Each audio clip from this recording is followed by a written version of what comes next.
Bismillahirrahmanirrahim. Assalamualaikum warahmatullahi wabarakatuh.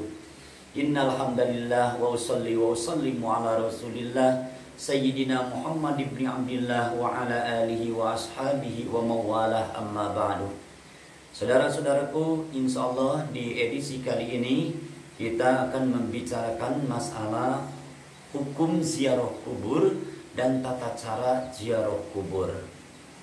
Saudara-saudaraku yang dirahmati Allah Subhanahu wa taala, dulu di permulaan Islam, maka Rasulullah Shallallahu alaihi wasallam melarang para sahabat untuk ziarah kubur karena melihat keyakinan atau keimanan para sahabat masih lemah, sehingga Rasulullah Shallallahu alaihi wasallam takut para sahabat melakukan apa yang biasa mereka lakukan di masa jahiliyah, yaitu meratat atau meminta-minta kepada nenek moyang. Selang beberapa waktu kemudian, setelah melihat iman sahabat kuat, keyakinan sahabat kuat, maka Rasulullah Shallallahu alaihi wasallam memerintahkan sahabat untuk ziarah kubur. Kuntu nahaitukum an ziyaratil kuburi fazuruha. Jadi hukum ziarah kubur itu sunnah. Lalu bagaimana doa kita yang dipanjatkan kepada Allah Subhanahu wa taala supaya pahalanya disampaikan kepada ahli kubur? Apakah itu bermanfaat bagi ahli kubur atau tidak? Dan pahalanya apakah sampai atau tidak? Di sini semua ulama berpendapat bahwa doa kita bermanfaat bagi ahli kubur dan pahalanya sampai kepada ahli kubur. Para ulama berhujjah dengan firman Allah Subhanahu wa taala dalam surah Al-Hasr ayat 10, "Walladzina ja'u min ba'dihim yaquluna rabbana ighfir lana wa li ikhwanina alladzina sabaquna bil iman." Dan orang-orang yang datang sesudah mereka, Muhajirin dan Ansor, mereka berdoa, "Ya Tuhan kami, ampunilah kami dan saudara-saudara kami yang telah beriman lebih dulu dari kami." Lalu bagaimana kalau bacaan Al-Quran? Bacaan Al-Quran, apakah sampai pahalanya? Bacaan Al-Quran yang kita hadiahkan pahalanya untuk ahli kubur, apakah sampai atau tidak?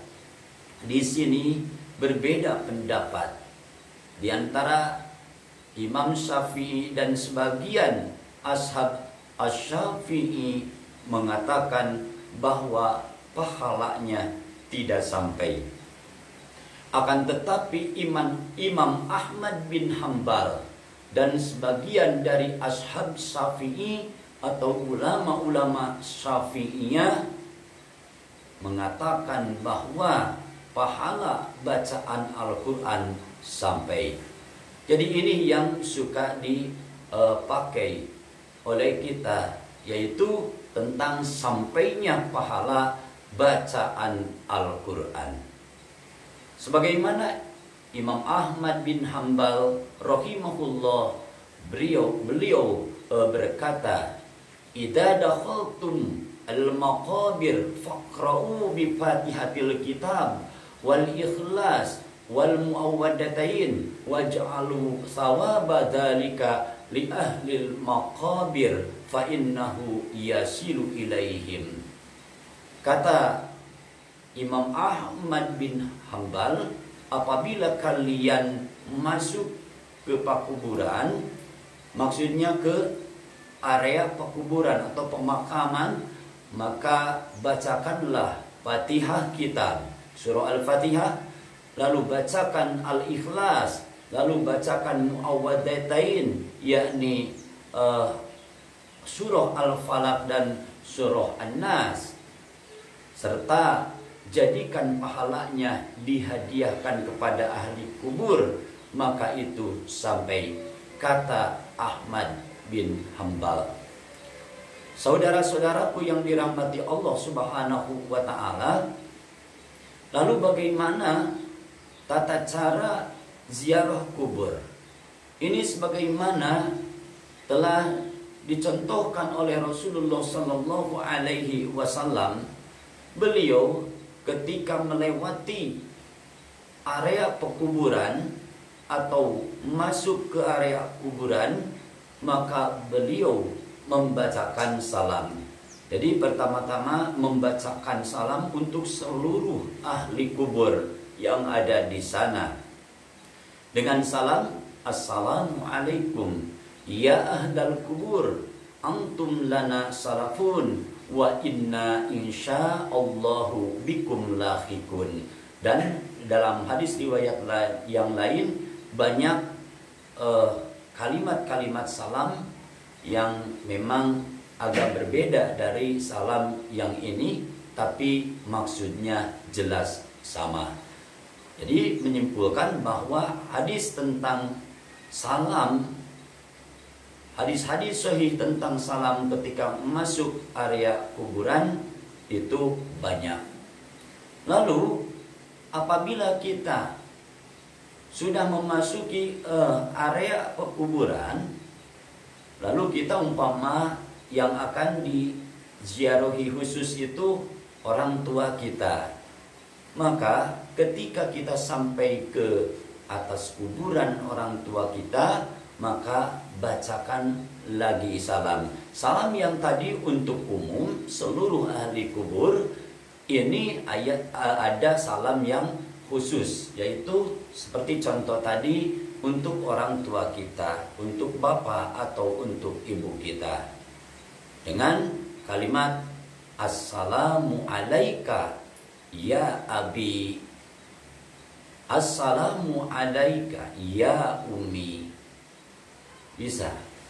Atau bisa juga seperti ini, Assalamu alaikum mama, atau Assalamu alaikum bapak, itu boleh.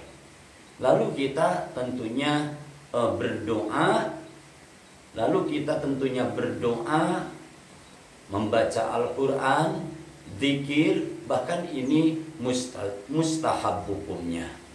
Membaca Al-Quran, perbanyak membaca Al-Quran, mau surah Yasin. Banyak diantara riwayat yang mengatakan fadilah tentang membaca surah Yasin di pakuburan, dan pahalanya disampaikan, dihadiahkan kepada ahli kubur. Mau baca surat apa saja silakan, atau mau dikhatamkan Al-Quran itu lebih baik. Jadi di sana perbanyak baca Al-Quran, mendoakan mayit supaya diampuni oleh Allah Subhanahu wa taala. Lalu kita membaca Al-Quran atau membaca sholawat juga bisa. Lalu sesudahnya kita hadiahkan pahalanya dengan kalimat Allahumma ausil sawaba ma qara'tuhu ila ruhi anu. Kita katakan nama mayit atau ahli kubur yang kita maksud. Ya Allah, sampaikanlah pahala bacaanku kepada anu, sebutkan namanya. Itu untuk lebih utamanya diakhiri dengan kalimat seperti itu. Jadi memohon supaya pahalanya disampaikan oleh Allah Subhanahu wa taala kepada ahli kubur. Bahkan di sini kalau kita ziarah ke kubur orang tua kita, ke bapak kita atau ke mama kita, di sini ada keutamaan yang khusus. Umpama rutin ziarah kubur seminggu sekali. Umpama mau ngambil harinya hari apa saja, Terutama di sini banyak riwayat yang sunnah di hari Jum'ah. Sunnah di hari Jum'ah. Maka di sini dalam hadis riwayat Imam Hakim dari Abu Hurairah radhiyallahu anhu, man zara qabra abawaihi fi kulli jum'atin marratan ghafarallahu wa kana baron biwalidayhi. Barang siapa yang ziarah ke kuburan orang tuanya di setiap seminggu sekali atau di hari Jumat, maka Allah Subhanahu wa taala mengampuni dosa-dosanya dan dia dijadikan seorang anak yang berbakti kepada orang tuanya.